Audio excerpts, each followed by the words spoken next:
December 20, 1943, 3:47 p.m., 22,000 feet over Bremen, Germany. Second Lieutenant Chuck banks his P-51 Mustang hard left. Tracer rounds slice through air where his cockpit was milliseconds before. He's 19 years old. This is his 8th combat mission. His hands shake so badly he can barely grip the stick. The Bf-109 on his tail is flown by Ludwig. 11 confirmed kills. Veteran hunter. 2 years killing Allied pilots. He knows every maneuver in the book. Positioning for the killing shot. Standard doctrine is clear. Maintain formation. Execute coordinated attacks. Never break away from your wingman. The Army Air Forces spent millions developing these tactics. Fighter groups practice them relentlessly. Survival depends on discipline, following the manual. Fuel gauge is dropping. Ammunition counter shows 60 rounds remaining. Nearest friendly aircraft is 3 miles away. By every calculation, he should be dead in 30 seconds. What doesn't know is about to violate every rule in the fighter pilot's handbook. Something so reckless, so counterintuitive. Senior officers will dismiss it as impossible when he reports it. Something that will accidentally revolutionize air combat for the next 80 years. Before, American fighters maintained altitude advantage, followed formation doctrine, died at catastrophic rates. October 1943, 20% loss rate on deep penetration missions. 62 bombers lost in single raid on.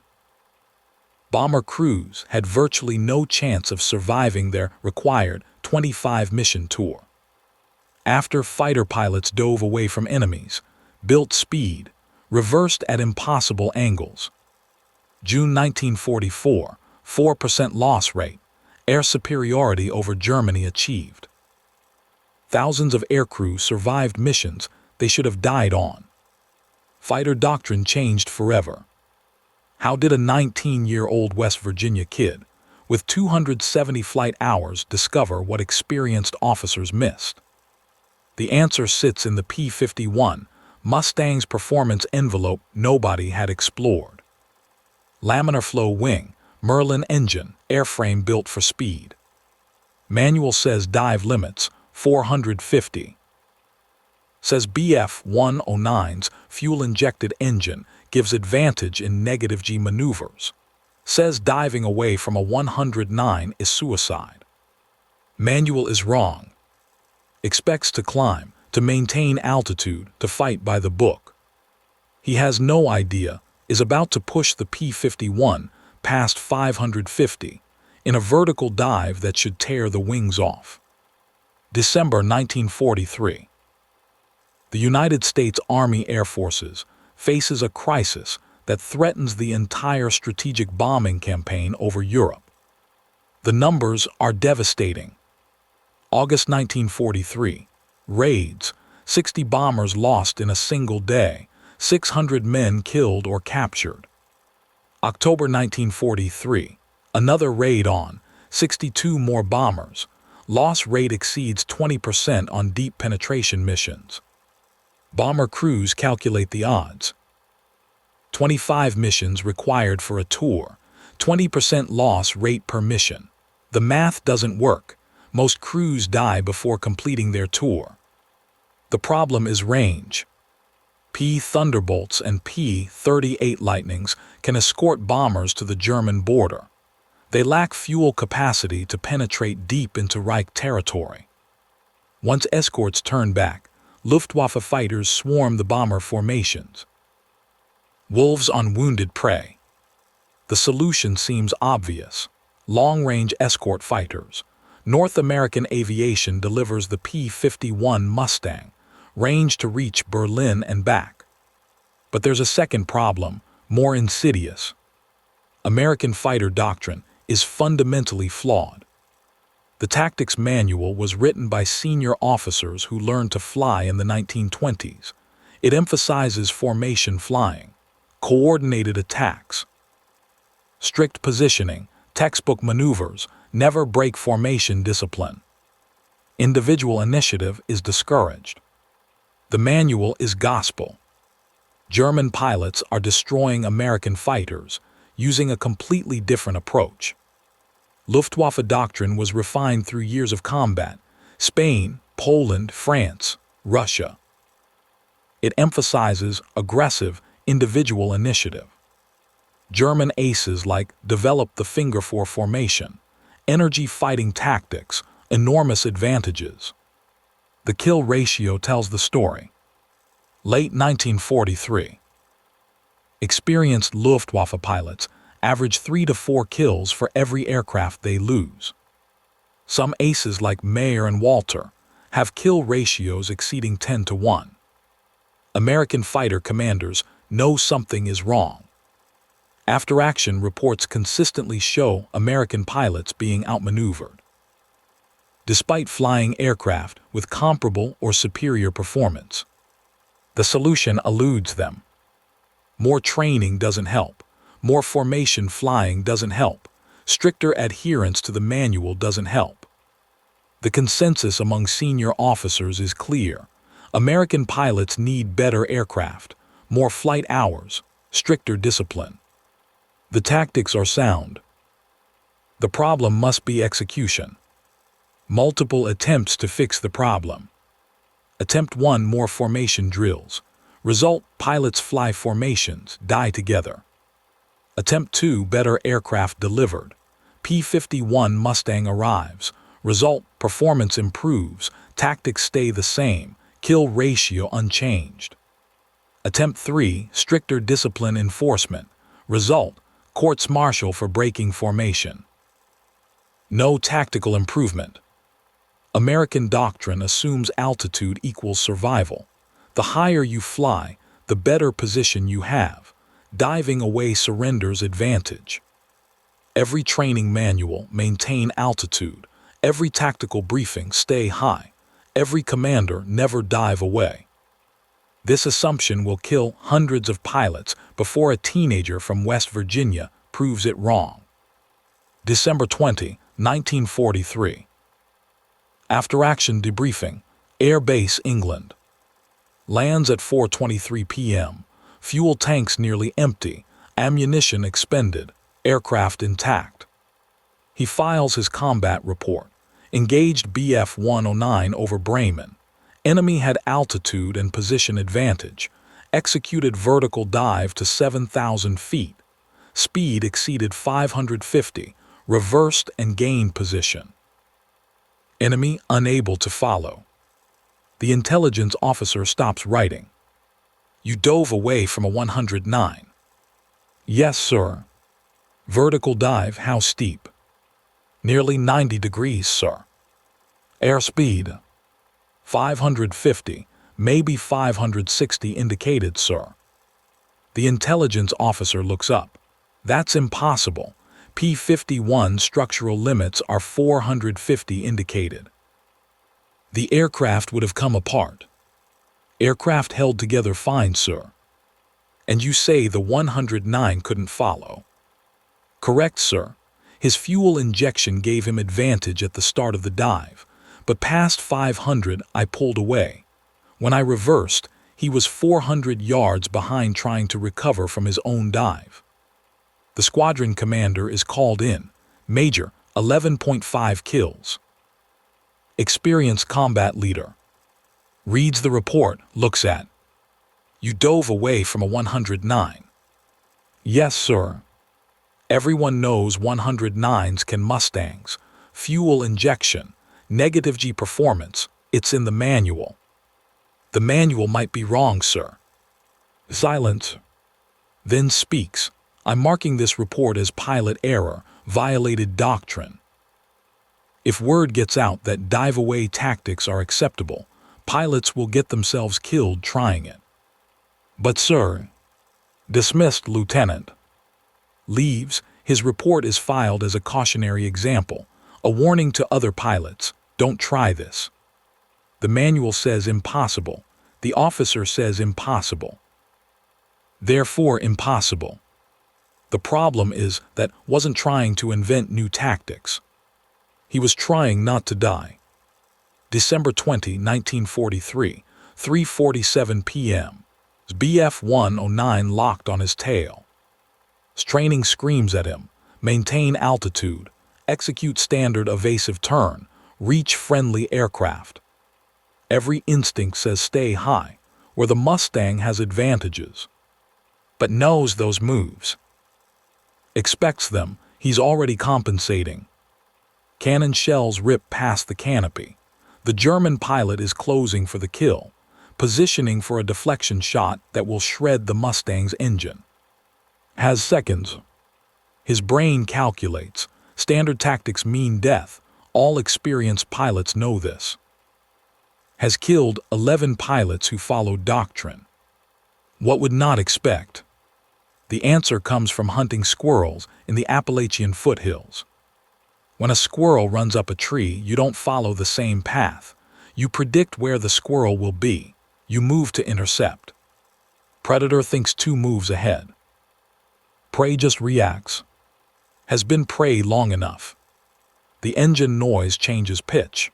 The stick feels different. Years maintaining P-39 taught him aircraft systems intimately. The P-51 has a laminar flow wing, built for speed. Merlin engine produces 1,490 horsepower, clean airframe, low drag. The manual says 450 limit because engineers worry about flutter. About structural integrity, about unknown performance envelope. But cleaned rivets on these wings, knows how they're built, knows stress calculations, knows safety margins are conservative. What if the aircraft can handle more? Makes his decision, rolls inverted, pulls the stick back, dives nearly vertical toward the German countryside 7,000 feet below. The airspeed indicator spins past limits. The Mustang's wings begin to buffet. This is insane. Everyone knows it. Except doesn't care what everyone knows. December 20, 1943, 3:47:15 p.m., 22,000 feet. Rolls inverted, pulls the stick back into his stomach. The nose drops, horizon disappears, ground fills the windscreen. Airspeed indicator, 350, 375. 400. The manual says 450 maximum. Aircraft will flutter, wings will tear off, pilot will die. 425, 450. Wings buffeting, stick vibrating, whole aircraft shaking. Engine screaming, propeller at maximum RPM, sound like nothing he's heard before. 475. Still alive, still intact. He looks back, is following. BF-109 dropping into the dive behind him. The German pilot is confident. This is suicide. American kid diving into the ground. Perfect. 500. The buffeting smooths out. Aircraft steadies.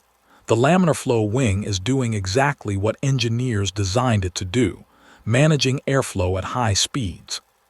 525. Vision grays from negative G-forces, blood draining from his head. Altimeter unwinding, 20,000 feet, 18,000, 15,000. He looks back again, still following, closer now, positioning for a shot. German pilot thinking, American will panic, pull out too early, present perfect target. 550. Then something changes. Feels it through the stick, through the seat, through his bones. The Mustang at 550 isn't just fast, it's a different aircraft. Controls crisper, response immediate, massive energy waiting to be converted. A physics equation forms in his mind. Velocity equals energy. Energy equals maneuverability. Speed in one direction equals potential speed in any direction. He has falling energy, 550 straight down. Can convert to 550 in any direction he wants. But is falling too, both aircraft diving. both building speed. The difference expects to pull out gently, gradually, build G-forces slowly because Americans are trained to protect aircraft, to stay within limits. Looks at the altimeter, 12,000 feet. He calculates 7,000 feet to ground. Need at least 2,000 feet to recover from dive. That leaves 3,000 feet to work with.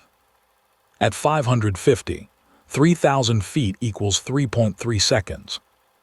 Bf 109 behind him, probably 500 now.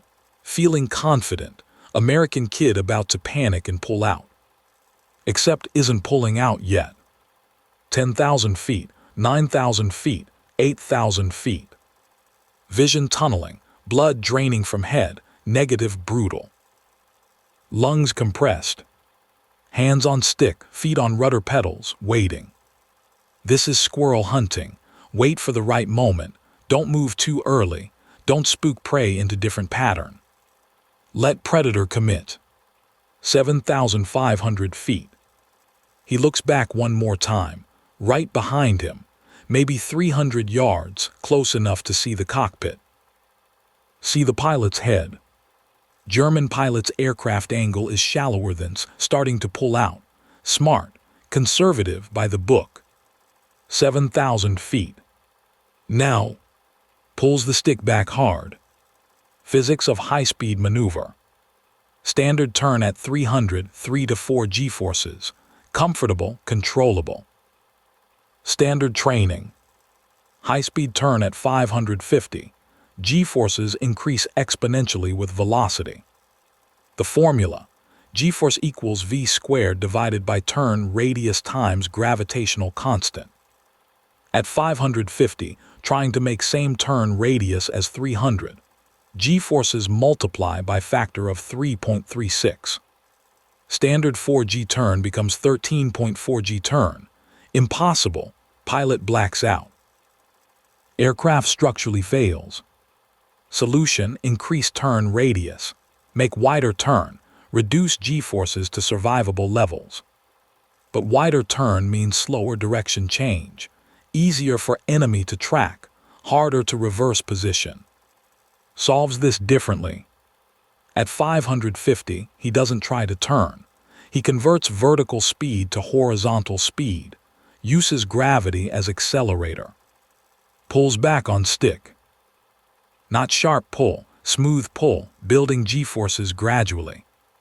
4, 5, 6. Vision graying at edges. Peripheral vision disappearing. Tunnel vision forming. 7. Aircraft trajectory changing from vertical to curved, like a ball on a string being swung in a circle. 8. Lungs compressed, breathing difficult, blood pooling in lower body. Heart struggling to pump against acceleration. Altimeter 6,000 feet, 5,500, 5,000. Nose rising, horizon appearing, still pulling. 4,500 feet, 4,000 feet. Nose level with horizon, aircraft flying horizontal, speed still 480. Then he continues pulling. Nose above horizon, now climbing, converting speed energy to altitude energy. G-forces releasing, vision returning. Blood flowing back to brain. He looks around. Behind him, empty sky. Below him, Bf 109 still recovering from its own dive. Pulled out higher, more conservative, protected his aircraft, followed doctrine. Smart flying by the book, standard Luftwaffe procedure. But now is 500 feet below, 400 yards away. Still flying straight while recovering from dive. And has 480 of speed, can convert to any maneuver, can go anywhere.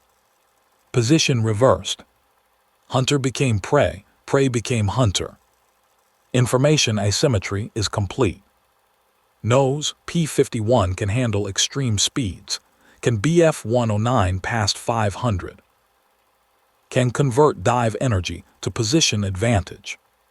Nose, American fighters don't dive away, they maintain altitude, They follow doctrine, they're predictable. His knowledge is wrong, but he doesn't know it's wrong yet. This asymmetry will kill him. 3:48 p.m. 4,200 feet altitude, 480 airspeed. Rolls right, pulls into diving spiral. Aims its Bf-109 below. German pilot sees him coming, too late to evade effectively, already slow from recovery, only 320, energy depleted. Tries to turn, standard defensive maneuver, presents smaller target. But is coming from above and behind, 480, closing at 160 differential. Distance vanishes, 400 yards, 350, 300. His hands are steady now, panic gone. Replaced by calculation. His hands feel the machine gun trigger. 6 Browning .50 caliber machine guns, each gun 400 rounds, total 2,400 rounds. Rate of fire 800 rounds per minute combined, 13.3 rounds per second. He has 60 rounds remaining, maybe 5 seconds of firing time. Can't waste ammunition. Watches 109 in the gun sight, aircraft turning left, predictable. Textbook. Leads the turn, aims where the aircraft will be, not where it is. 250 yards. Still closing, still fast. Relative motion, turn rate versus dive angle versus closure speed. He calculates convergence point. 200 yards. S-109 fills the gun sight, nose, cockpit, engine cowling. Optimal firing range, 200 to 300 yards, closer, too fast to track. Further dispersion too wide. 175 yards. Perfect. Trigger squeeze, not pole squeeze. 6 machine guns erupt. Tracers streak across sky. Every 5th round tracer can see trajectory, can correct aim. First burst, 20 rounds, 1.5 seconds firing time. Tracers walk across swing, impacts visible, metal tearing, pieces flying off. S-109 rolls right, tries to evade. Too slow, too late. Second burst, 18 rounds, aimed at engine. Tracers converge on cowling, strikes all over engine section. Smoke appears, black, thick, burning oil. White smoke mixed in, coolant, glycol leak, engine temperature rising. S-109 begins losing altitude, not controlled descent, emergency descent. Trying to reach friendly territory before engine seizes.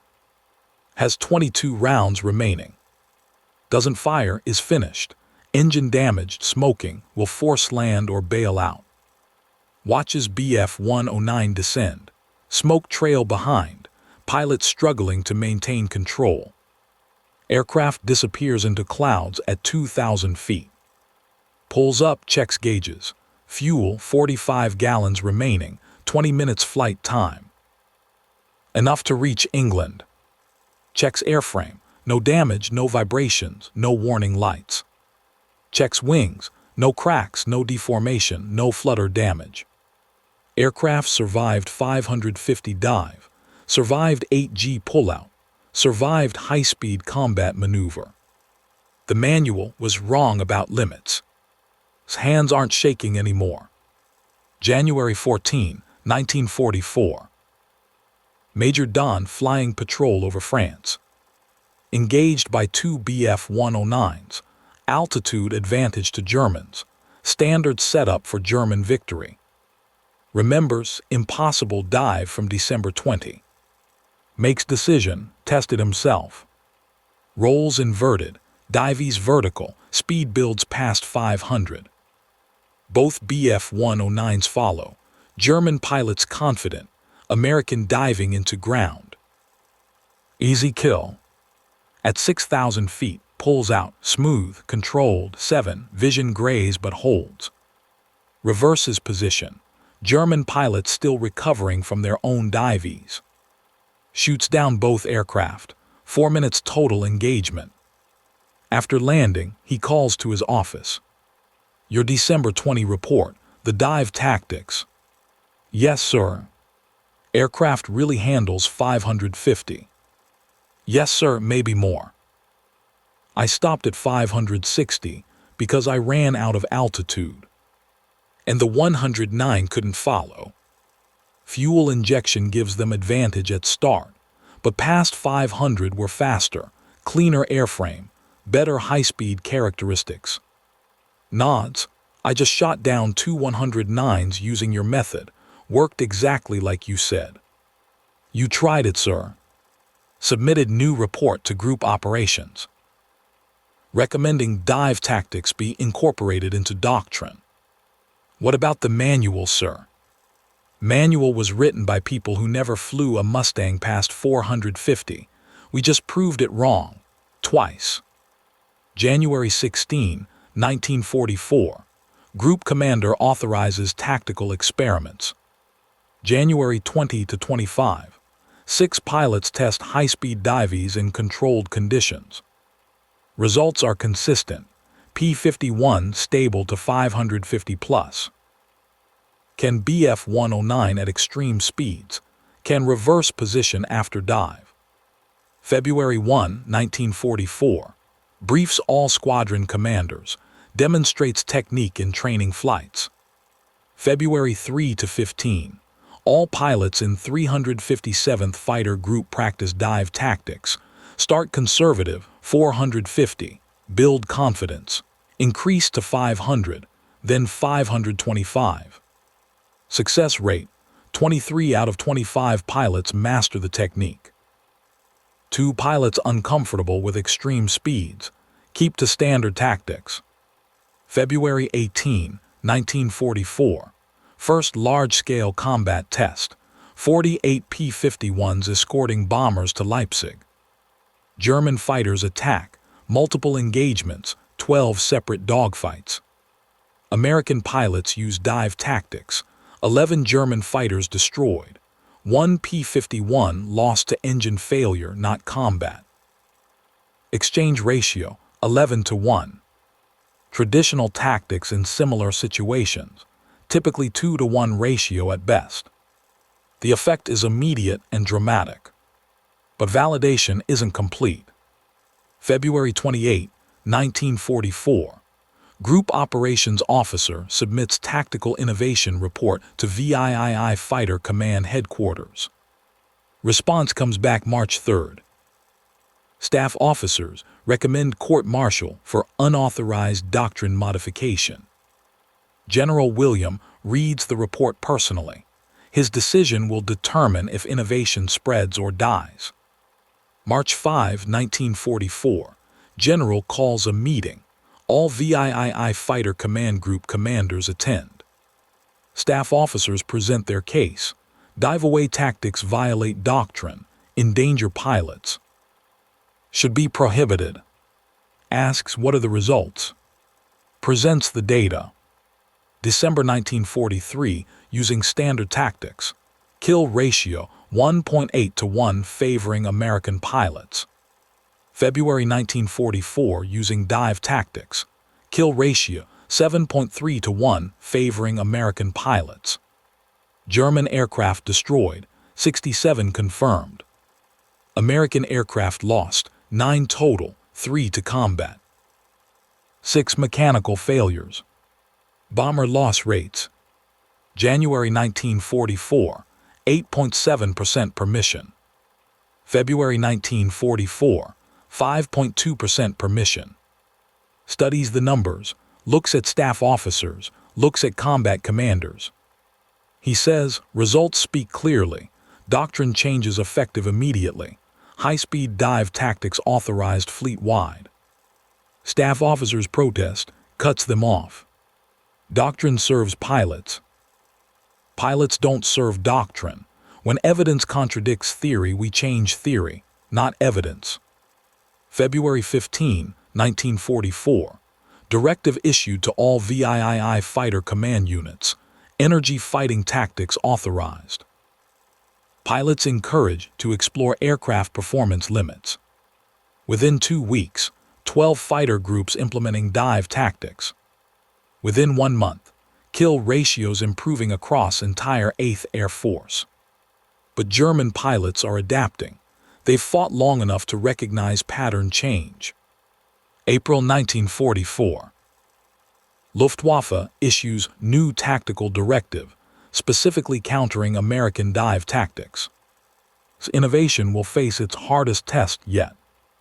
March through June 1944. Energy fighting spreads throughout American fighter forces. Not just 8 Fighter Command in England. Technique exported to 15 Fighter Command in Italy, 20 Fighter Command in India-Burma Theater, 5 Fighter Command in Pacific. Each theater adapts technique to local conditions.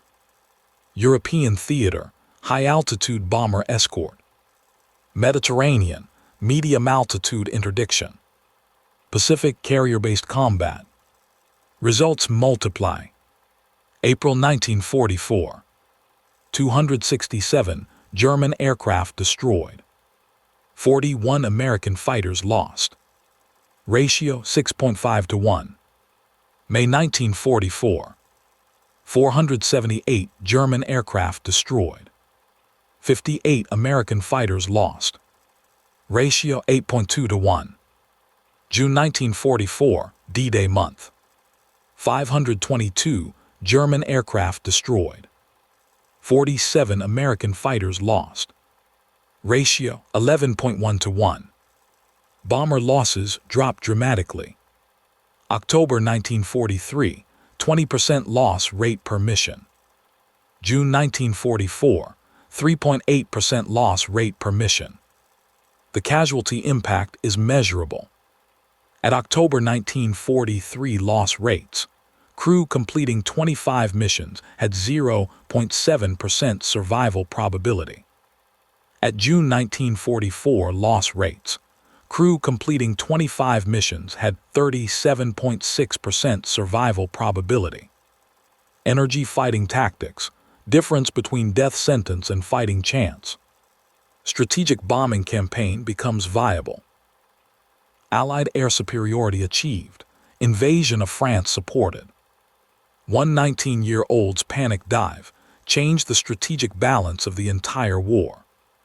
German intelligence notices pattern change in February 1944. Combat reports from multiple fronts. American fighters diving away from engagements, escaping when should be trapped, reversing position impossibly fast. Initial assessment, pilot error.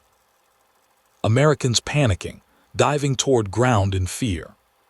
But kill ratios say different story. American fighters not dying, German fighters dying. March 1944, Luftwaffe test pilots conduct experiments. Fly captured P-51B Mustang, test high-speed performance. They discover Mustang stable to 550, can BF-109 and FW-190 at extreme speeds. Can reverse position after dive due to energy retention. Report sent to General of Fighters. Reports to in April 1944. American Mustang pilots have adopted our own energy fighting tactics and improved upon them. Their aircraft's high-speed performance exceeds our capabilities. We are losing experienced pilots at unsustainable rate. Responds, impossible. American pilots lack skill for such tactics. German aircraft are superior. These losses are temporary setback. Tries again. Respectfully, the evidence clearly shows. Interrupts, I do not need evidence, I need victories. This discussion is over. No tactical adaptation authorized. Luftwaffe continues fighting using doctrine written for a different war. Post-war documents discovered in 1950s reveal the cost. Peter's memoir, The American Pilot Who Damaged My Aircraft on May 8, 1944 executed maneuvers I thought impossible. He dove away from me and somehow ended behind me. Our intelligence briefing said this could not happen. We were wrong. Luftwaffe general writes in 1977, by mid-1944, American fighter pilots had surpassed us in tactics and aggressiveness. They learned faster than we could adapt. The Mustang pilots especially, they were exceptional. If Germany had adapted to the new tactics, outcome might not have changed dramatically. Allied industrial and numerical superiority was too great. But the war might have been longer, more costly for Allies, perhaps months of additional time for Germany to develop countermeasures, perhaps significantly higher Allied aircrew casualties. None of those possibilities were explored, dismissed the evidence. Ordered continuation of failing tactics. The consequences shaped everything that followed. Energy fighting became the foundation of modern fighter doctrine. Korean War 1950-53, F-86 Sabres used energy tactics against MiG-15s. Kill ratio, 10-1 favoring Americans. Vietnam War 1965-73, Navy Fighter Weapons School, Top Gun, created specifically to teach energy fighting principles. Pilots who attended, kill ratios improved from 2-1 to 13-1. Modern era, every fighter pilot learns energy management in first week of training. F-15, F-16, F-18, F-22, F-35, all designed around energy fighting principles. Concepts taught today: specific excess power, corner velocity, energy maneuverability theory, vertical turning room, all derived from accidental discovery. Speed equals energy equals position equals survival. 357th Fighter Group, unit, achieved highest kill ratio of any American fighter group in Europe, 5.7-1. Destroyed 609 enemy aircraft, while losing 106 of their own. Direct result of early adoption of energy fighting tactics. P-51, Mustang became most successful American fighter of World War II. 15,686 produced. 4,950 enemy aircraft destroyed in air combat. More than any other Allied fighter type. Optimized for the tactics helped develop. The legacy is tangible. Air Force Test Pilot School teaches December 20, 1943 engagement as foundational case study in tactical innovation.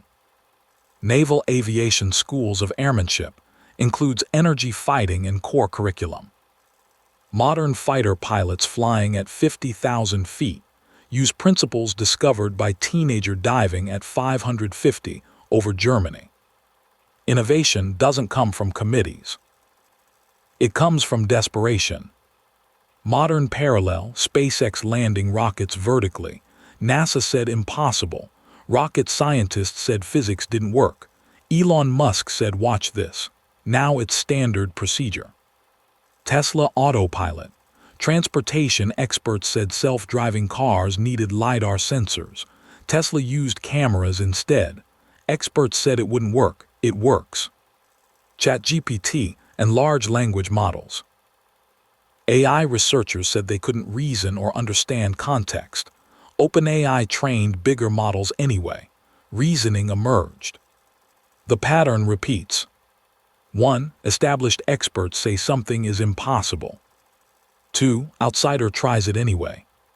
3. It works. 4. Becomes standard practice. Didn't know he couldn't have BF-109. The manual said so. Officers said so. Doctrine said so. He tried anyway, survived. Repeated it. Proved everyone wrong. The lesson applies universally. When experts say impossible, ask, based on what evidence? When the manual says don't do this, ask, did anyone actually test it? When doctrine says this is how it's done, ask, is there data supporting this or just tradition? Most limitations are assumed, not proven. Most impossibilities are limits of imagination, not physics. Most doctrine is optimized for past wars, not current ones. Your job, recognize when assumptions are wrong. Test them, prove results, scale what works. Or B, insist on the impossible, dismiss evidence, lose the war. The choice remains the same today as in 1944. Innovation comes from people who don't know they're supposed to fail. Was 19, had 270 flight hours. Barely graduated high school. He changed how humans fight in 3 dimensions. Because he was too inexperienced to know what was impossible.